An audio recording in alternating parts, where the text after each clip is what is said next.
Assalamualaikum warahmatullahi wabarakatuh. Bertemu lagi pada mata pelajaran pendidikan jasmani olahraga dan kesehatan. Semoga kita selalu diberikan kesehatan agar kita bisa melakukan segala aktivitas yang akan kita lakukan di hari ini ataupun di hari-hari selanjutnya. Pada pertemuan kali ini kita akan membahas tentang salah satu permainan bola besar, yaitu permainan bola basket. Di dalam materi yang akan kita bahas yaitu ada sejarah, sarana prasarana, teknik passing dan dribbling pada permainan bola basket. Langsung saja. Yang pertama ada pengertian dari permainan bola basket. Jadi permainan bola basket adalah salah satu permainan bola besar yang dilakukan dengan beregu, di mana di satu lapangan itu terdapat dua regu ataupun dua tim yang sedang bersaing. Untuk tiap-tiap timnya itu terdapat 5 pemain inti ataupun 5 pemain yang ada di dalam lapangan. Kemudian ada 7 pemain cadangan yang ada di bench pemain ataupun di luar lapangan. Jadi dalam suatu pertandingan, satu tim bola basket itu terdiri dari 12 pemain, diantaranya tadi 5 orang pemain inti dan 7 pemain cadangan. Tujuan utama dari permainan bola basket adalah untuk memasukkan bola ke dalam ring lawan dengan sebanyak-banyaknya demi memperoleh poin dan juga menjaga ataupun menahan ring sendiri supaya tidak dimasukkan lawan sehingga bisa memenangkan pertandingan. Jadi dalam permainan bola basket ataupun di pertandingan bola basket itu yang menang adalah tim yang memiliki poin paling banyak atau poin tertinggi. Jadi dia yang akan dianggap sebagai pemenang. Kemudian dalam suatu pertandingan bola basket itu ada waktunya, ada waktu pelaksanaannya berapa lama. Jadi di permainan bola basket itu ada waktu 4 kali 10 menit. Jadi ada 4 quarter. Quarter 1 10 menit, quarter 2 10 menit, quarter 3 10 menit, dan quarter 4 itu 10 menit. Kemudian apabila ternyata pada saat quarter 4 itu selesai ataupun sudah menghabiskan waktu 40 menit skornya masih sama, maka akan dilaksanakan extra time ataupun tambahan waktu.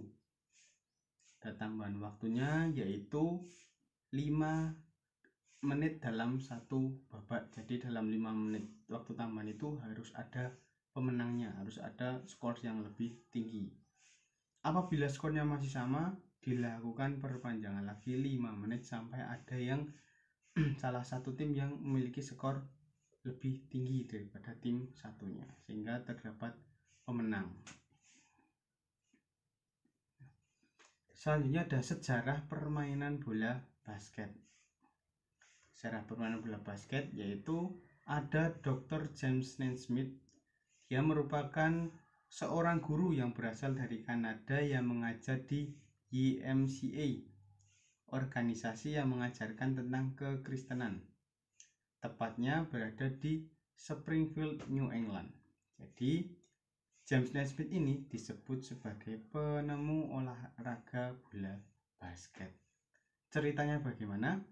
Jadi pada awalnya James Naismith ini mendapatkan tugas dari atasannya ataupun dari kepalanya untuk membuat suatu kegiatan olahraga di dalam ruangan tertutup yang bertujuan untuk mengisi waktu para anggota YMCA pada musim dingin.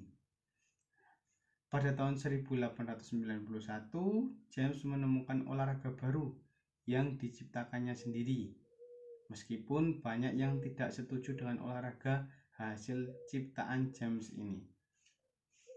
Namun James tidak menyerah dan mengembangkan permainan temuannya ini hingga pada akhirnya James menamai olahraga ataupun permainan yang dia temukan itu sebagai permainan bola basket. Kemudian di tahun 1892 pertandingan resmi bola basket diselenggarakan di YMCA. Jadi itu suatu pertandingan resmi pertama kali.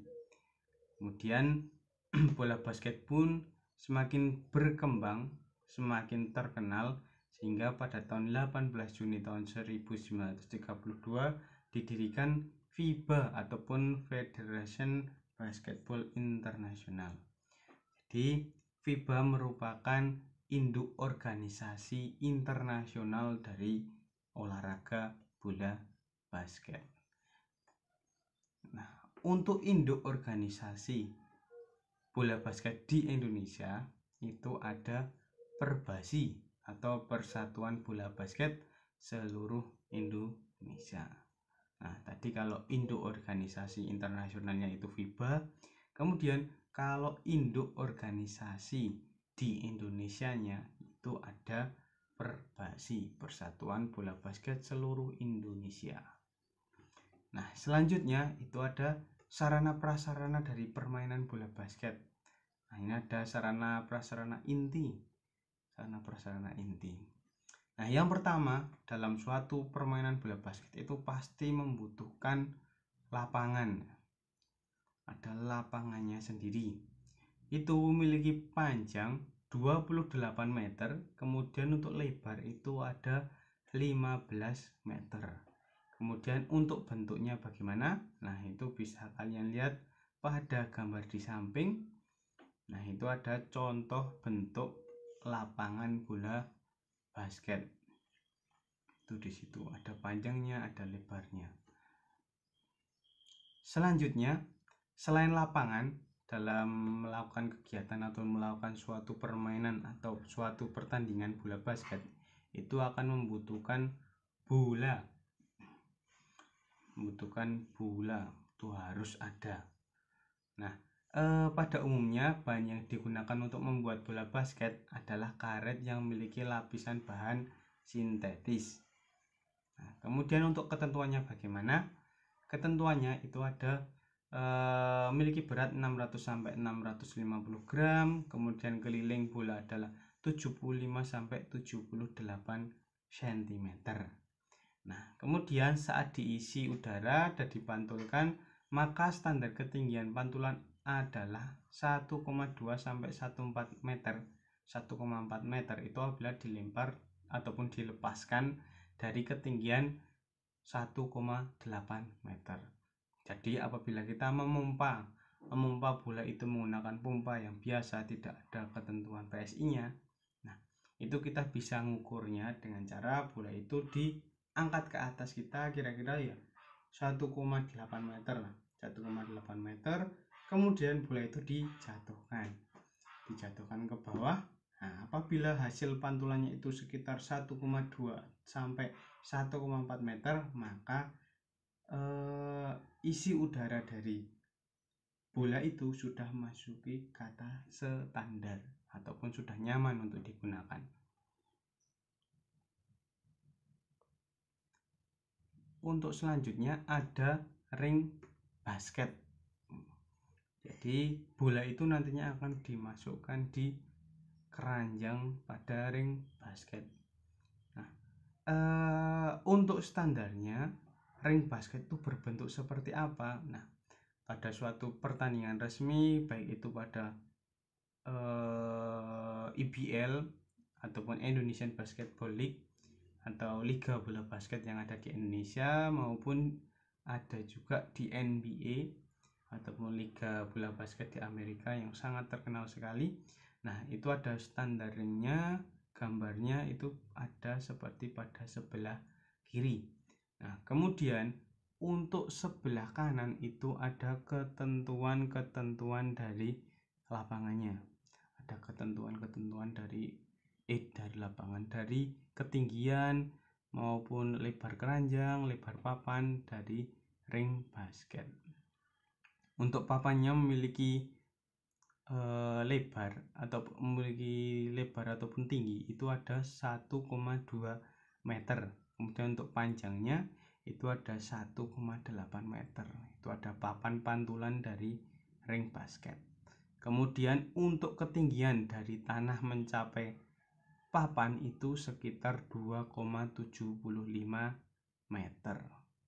Nah, kemudian untuk diameter ringnya itu ada 30 cm untuk diameter ring dari bola, dari ring basket seperti itu. Nah, silakan ada soal, 4 soal saja kalian kerjakan.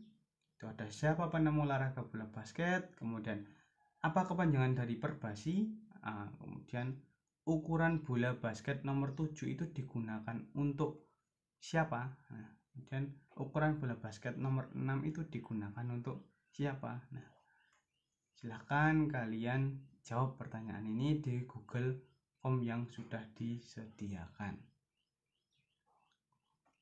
Kemudian ada teknik dasar dari permainan bola basket yang akan kita bahas pada video kali ini, yaitu ada dribbling, kemudian ada passing. Nah, pasangannya passing itu ada catching, nanti akan dijelaskan di akhir video. Nah, yang pertama itu ada dribble ataupun dribbling ataupun menggiring bola.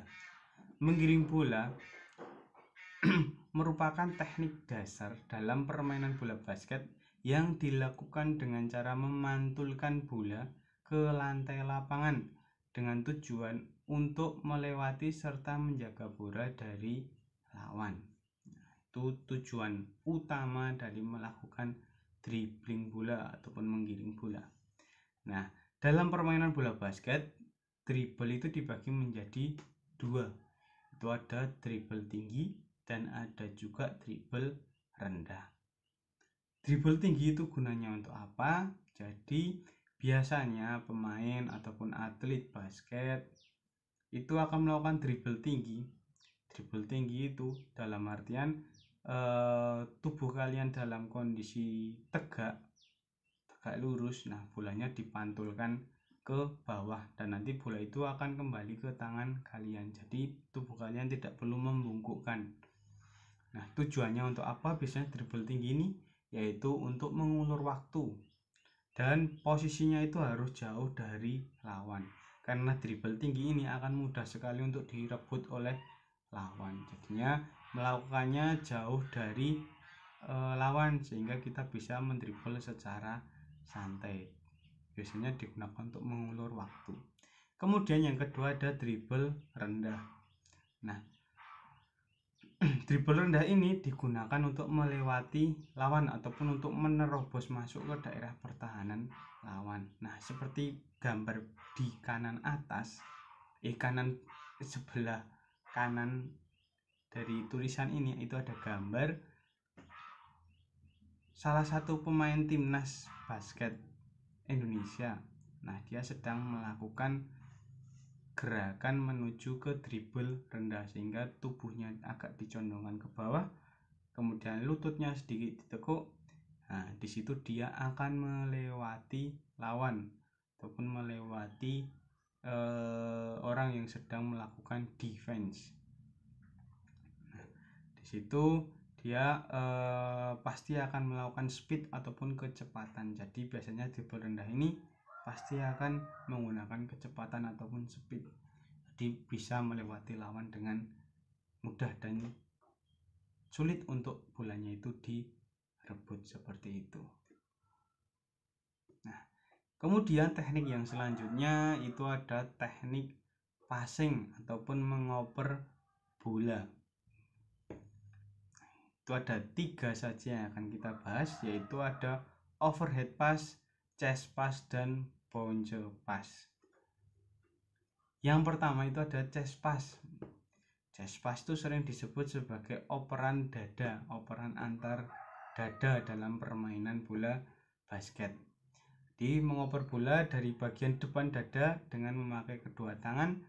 Teknik ini dipakai untuk mengoper pada teman yang berada di dekat kita. Nah, Bagaimana cara melakukannya? Jadinya bola dipegang menggunakan kedua tangan di depan dada kalian, seperti pada contoh gambar. Itu berada di depan dada kalian.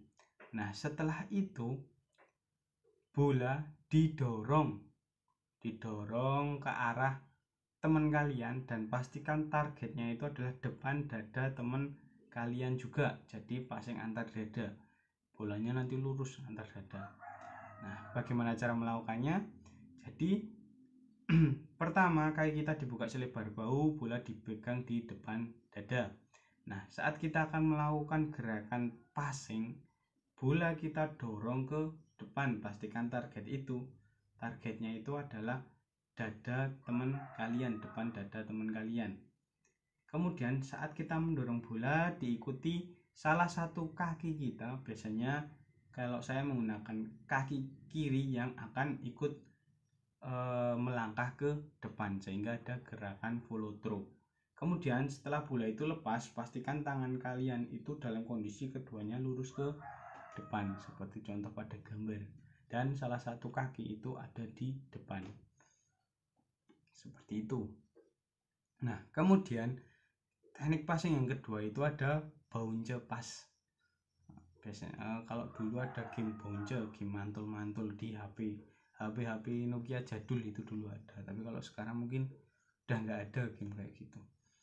Nah, ini ada mengoper bola dengan cara memantulkan bola ke lantai. Nah, kalian bisa lihat contohnya itu ada di gambar yang ada di layar. Nah, jadinya saat kita akan melakukan passing, bola kita pegang di depan dada, tetap sama, bolanya di depan dada kita.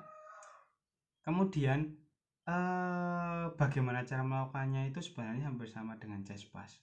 Bola itu didorong, kemudian salah satu kaki kita itu mengikuti melangkah ke depan. Nah, tetapi yang membedakan, kalau tadi chest pass itu mendorongnya itu lurus antar dada, jadi bolanya langsung lurus. Kalau chest pass itu bolanya dipantulkan dulu, dipantulkan ke lantai, kemudian nanti bola itu tepat di depan dada teman kalian yang kalian passing. Nah, jadi bolanya itu tidak dibanting ke bawah, tetapi bola itu didorong ke bawah sehingga menghasilkan pantulan tepat berada di depan dada teman kalian, seperti itu. Nah, kemudian teknik passing yang ketiga itu ada teknik passing overhead pass ataupun passing di atas kepala. Nah, teknik ini biasanya digunakan saat terkepung oleh lawan. Nah, sebelum masuk overhead pass tadi ada teknik passing bounce pass. Bounce pass itu biasanya dilakukan untuk mengoper ke dalam pertahanan lawan. Jadinya ada teman kalian yang berada di daerah pertahanan lawan, kalian pastinya tidak menggunakan chest pass. Kalau chest pass pasti akan mudah untuk disetil ataupun direbut oleh pemain lawan. Nah, maka akan menggunakan bounce pass. Nah, overhead pass sebenarnya juga bisa digunakan apabila pemain yang kalian tuju ataupun teman kalian itu memiliki postur yang tinggi, lebih tinggi dari pemain yang melakukan defense. Itu akan menggunakan overhead pass. Seperti itu. Nah, bagaimana cara melakukan overhead pass? Kalian bisa lihat contohnya di gambar di layar. Nah, itu ada dua orang sedang melakukan overhead pass. Sama sebenarnya, setiap kali kalian akan mengoper bola, kaki kalian dibuka dulu selebar bahu. Nah, kemudian yang membedakan bola itu, kalau tadi chest pass dan bounce pass itu berada di depan dada, kalau ini ada di atas kepala kita. Bolanya ada di atas kepala kita. Nah, apabila saat kita akan melakukan lemparan atau melakukan passing overhead pass, bolanya didorong ke depan, diikuti salah satu kaki kita melangkah ke depan. Kalau saya biasanya menggunakan kaki kiri, jadi kaki kiri mengikuti langkah ke depan. Nah, kemudian tujuan ataupun tujuan dari teknik passing ini itu adalah daerah depan dada teman kalian. Jadi tetap yang dituju itu bagian arah depan dada teman kalian. Jangan yuk terlalu tinggi, jangan terlalu tinggi. Biasanya ada yang mengartikan overhead pass sama-sama di atas kepala. Nah, tapi tujuan utama dari overhead pass itu tetap depan dada. Jadi teman kalian itu dalam kondisi siap menerimanya. Nah, selanjutnya ada teknik yang terakhir yang akan kita bahas pada pertemuan itu ada catching ataupun menangkap bola. Jadi pasangan dari passing itu ada catching. Ada pemain yang melempar, ada pemain yang menangkap bola. Nah, bagaimana cara melakukannya? Itu ada posisi badan berdiri tegap menghadap pemain yang sedang mengoper bola. Kemudian tangan rileks dengan jari-jari direnggangkan dalam posisi siap. Nah, ketika bola datang, jemput bola ke depan dengan mendorong kedua tangan. Ketika bola mengenai telapak tangan, jangan ditahan, namun tangan mengikuti gerakan bola ke belakang mendekati anggota badan kita. Apabila ditahan, maka bola akan membentur jari-jari sehingga beresiko cedera sangatlah besar. Bisa juga bola itu tidak akan bisa kalian tangkap dengan baik, tetapi bola itu malah akan memantul apabila kita melawan arah datangnya bola. Jadi ada bola datang, jari-jari kita dibuka berada di depan dada. Nah, saat bola itu datang, kita jemput dan bola ditangkap dan agak tangan kita sedikit mengikuti arah datangnya bola. Jadi ditarik ke belakang mendekati badan kita. Nah, itu adalah teknik catching ataupun menangkap bola dalam permainan bola basket. Ini ada soal, silahkan kalian kerjakan kelanjutannya soal yang tadi. Itu ada soal nomor 5, apa kegunaan teknik dribbling rendah pada permainan bola basket? Kemudian, bagaimana cara melakukan teknik bounce pass? Nah, ini menggunakan bahasa kalian sendiri, jadi tidak copy di blog-blog yang lain di Google. Jadi kalian menggunakan bahasa kalian sendiri. Kemudian yang terakhir ada apa kegunaan teknik catching dalam permainan bola basket? Silahkan kalian jawab di Google Form ya, yang sudah disediakan. Nah, mungkin itu saja yang dapat saya sampaikan pada video kali ini tentang permainan bola basket. Yang tadi sudah dibahas itu ada sejarah, kemudian sarana prasarananya dari permainan bola basket, kemudian ada juga teknik dasar, itu ada dribbling, passing, dan catching dalam permainan bola basket. Nah, sekian dari saya. Apabila ada kesalahan dari tutur kata, mohon maaf. Saya tutup. Wassalamualaikum warahmatullahi wabarakatuh.